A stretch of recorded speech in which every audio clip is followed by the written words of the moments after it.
तुमच्या गाडीतही आता पेट्रोल नाही तर उसाचा रस टाकला जातोय? ऐकून धक्का बसला ना, पण हे 100% खरं आहे. भारत सरकार सध्या एक मोठी क्रांती करते, ज्याला म्हणतात इथेनॉल ब्लेंडिंग. आपला देश दरवर्षी परदेशातून अब्जावधी रुपयाचे कच्चे तेल आयात करतो.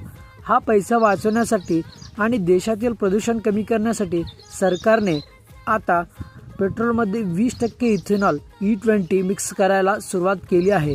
पण यामुळे गाडीचं इंजिन खराब होईल का? तर 2023 एप्रिल नंतर आलेल्या नवीन गाड्यांसाठी काळजी करण्याची गरज नाही, त्यासाठीही डिझाईन केल्या आहेत. पण 2023च्या आधीच्या जुन्या गाडीचं काय? त्या E20 पेट्रोलमुळे खराब होतील का? तर मित्रांनो, नीती आयोग अधिकृत रोडमॅपनुसार तुमच्या जुन्या गाड्यासाठी सरकारने 2 मोठे उपाय केले आहेत. पहिला उपाय म्हणजे पेट्रोल पंपावर ड्युअल फ्युएल डिस्पेन्सिंगची व्यवस्था असेल, जिथे गाड्यांसाठी नेहमी नॉर्मल पेट्रोल वेगळा असेल.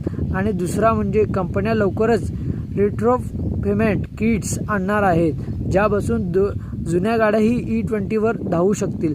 शेतकऱ्यांचा फायदा आणि देशाची प्रगती.